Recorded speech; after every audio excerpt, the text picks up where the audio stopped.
You all rock. It is so awesome to get to be here with all of you. Thank you so much, Kristen, for letting me come be part of this party this morning. How's everyone feeling? How are y'all doing? Awesome. Okay, now if you are in any form, shape, form, any way, shape, or form in club leadership in your group, please stand up. Secretary, vice president, president, founder, anything, stand up. Or, woo! You get Defender of Life Award in my book as well. And if you're one of those people in the club that does the work without the title, please stand up too. I think all of us, to one way or another, let's all stand up. Okay, this morning, stand up. And let's just cheer for each other that we're here this morning to fight for life.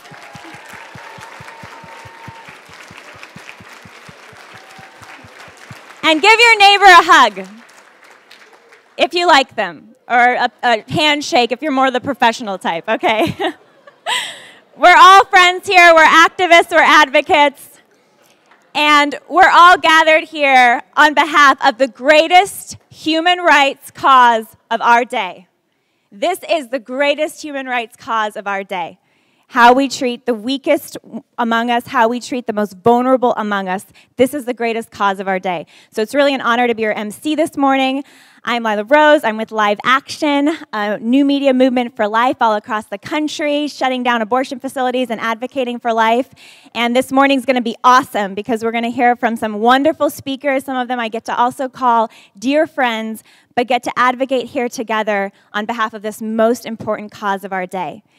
I want to start by sharing that as we face this great evil, we carry in our hearts the hope because we know, and we've all been touched by the horror of what we're up against. This is not just another issue. This is not just another cause. This is not just another fun thing we do at 9 a.m. on a Sunday morning. I don't know about you, but that's kind of hard. Although for me, I'm coming from the East Coast. I escaped Snowzilla on Friday. And so for me, it's like noon, so I'm like up and at 'em. But we're not here on a Sunday morning just because this is another nice conference to go to, which is what we usually do with our weekends. I don't know about you guys, but we're here because we acknowledge the reality, the state that our country is in. We recognize that there are people close to us, our preborn brothers and sisters, who are in extreme danger, who are being killed by the thousands each day. We recognize and acknowledge the destruction that this does to our peers, to young women, to young men, to families.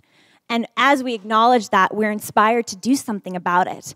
And we have some of the tools to do something about it.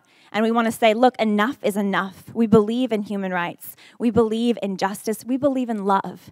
And that's why we're here to advocate, to be a voice for those that do not have a voice. That's why we're here this morning. We're also here to learn together. We're here to be inspired more by some of the speakers that we'll be hearing from today. And of course, to get to network with each other, because one person on their own, we can do a lot, but when we're standing together, we are so much stronger, and we have each other to keep us going and to keep us at it. This fight can be very difficult sometimes. Raise your hand if you've ever felt lonely or challenged or it's been difficult on your campus. Okay, we've got some really brave souls who don't feel the pain, but some of us feel the pain. There can be pain. And Viktor Frankl, who's a Holocaust survivor, he wrote Man's Search for Meaning. He was a very amazing, beautiful book, but he survived the horrific horrors, of course, of the Holocaust. And he said, that which gives light must endure burning. That which gives light must endure burning. And what Victor is talking about is suffering, of course. That if we're going to be a light, if we're going to stand up to an evil, it sometimes is going to hurt. And light itself, that act of shining is an act of work, an act of effort, an act of energy, and yes, sometimes an act of suffering. I want to share with you something very exciting because as we fight this, we're of course exposing this evil, the killing of a child, the devastation it does to women, to families. And when people have an encounter with the humanity of the child in the womb, when the child becomes real to them, everything changes. All of a sudden, abortion isn't just rhetoric, choice, empowerment, this language of, this kind of language that masks what it is and says that somehow abortion is a positive thing. But when you strip away the language and the rhetoric and all the words, and you actually present in a conversation or in a discussion, or maybe you're doing an event on your campus, you present people with the reality of what the child is in the womb and what abortion does to that child, everything changes. And all of a sudden, that person has an opportunity to see the life in front of them and the barbaric act that abortion is to that child. I'm going to give you, to get this morning started, a sneak peek at a special national campaign, well, an international campaign that's being launched this week. It's not being launched till Wednesday, so you guys are the first in the country. There's one other conference happening this weekend that's getting a sneak peek to see one of these videos. It's a series of videos that unmasks the reality of the horror of abortion, and it's by a former abortionist named Dr. Tony Levatino from Las Cruces, New Mexico. He himself committed over 1,000 abortions. He changed. He became a pro-life activist now. His story is another story for another day, a very powerful one. But this video is him actually sharing what an abortion does. There's a visual diagram of it. It's actually a video without the blood and gore. It's a video that actually shows technically what happens during an abortion. So any friend who says, well, I don't want to see an abortion graphic, right? You know, there's certain organizations that are very successful and powerful that show actually show images of children who've been killed by abortion, but they're actual, you can see the blood, they're real images. Those are very important and powerful. This video actually shows the mechanics, and it's a diagram, a drawing, a motion graphic.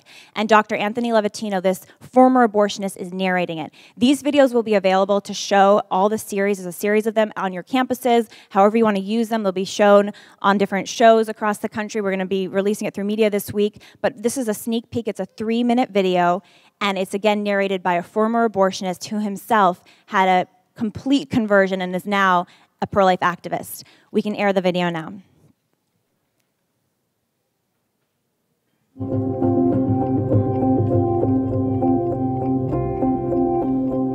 My name is Dr. Anthony Levatino. I'm a practicing obstetrician-gynecologist, and I've performed over 1,200 abortions. Today I'm going to describe a second trimester surgical abortion called dilatation and evacuation, or D&E. A D&E is performed between 13 and 24 weeks of pregnancy. After administering anesthesia, the abortionist uses a weighted speculum, like this one, that opens the vagina widely. Because second trimester babies are so large, this greater access facilitates a late-term abortion. Late-term abortion requires that the cervix be prepared 24 to 48 hours in advance with laminaria. Laminaria is a type of sterilized seaweed that absorbs water over 8 to 12 hours and swells to several times its original diameter. Once removed, metal dilators can be used to further open the cervix as needed. Once the cervix has been stretched open, the suction tube is placed inside. A baby at 20 weeks gestation is as big as the length of my hand, from head to rump, not counting the legs. The suction machine is turned on, and pale yellow amniotic fluid surrounding the baby is suctioned out through the catheters. With babies this big, they don't fit through catheters this size. The baby's bones and skull are too strong to be torn apart by suction alone. This is a Sofer clamp. A Sofer clamp is made of stainless steel. It's about 13 inches long. The business end is about 2.5 inches long and 1/2 inch wide, and there are rows of sharp teeth. This is a grasping instrument. When it gets a hold of something, it does not let go. The abortionist uses this clamp to grasp an arm or leg. Once he has a firm grip, the abortionist pulls hard in order to tear the limb from the baby's body. One by one, the rest of the limbs are removed, along with the intestines, the spine, and the heart and lungs. Usually the most difficult part of the procedure is extracting the baby's head, which is about the size of a large plum at 20 weeks. The head is grasped and crushed. The abortionist knows he has crushed the skull when a white substance comes out of the cervix. This was the baby's brains. The abortionist then removes skull pieces. He removes the placenta and any leftover parts of the baby with a curette, scraping the lining of the uterus for any remaining tissue. The abortionist then collects the baby parts and reassembles them to make sure that there are 2 arms, 2 legs, and all the pieces. Once all the parts have been accounted for, the abortion is complete. For the woman, this procedure carries a significant risk of major complications, including perforation or laceration of the uterus or cervix, with possible damage to the bowel, bladder, and other maternal organs. Infection and hemorrhage can also occur, which can even lead to death. As I mentioned at the beginning, I'm Dr. Anthony Levatino, and in the early part of my career as an OBGYN, I performed over 1,200 abortions. One day, after completing one of those abortions, I looked at the remains of a preborn child whose life I had ended, and all I could see was someone's son or daughter.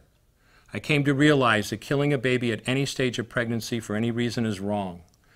I want you to know today, no matter where you're at or what you've done, you can change. Make a decision today to protect the preborn. Thank you for your time. I will no longer do any more abortions. When you finally figure out that killing a baby that big for money is wrong, that it doesn't take you too long to figure out it doesn't matter if the baby is this big or this big or this big or maybe even this big, it's all the same. And I haven't done any since then, and I never will.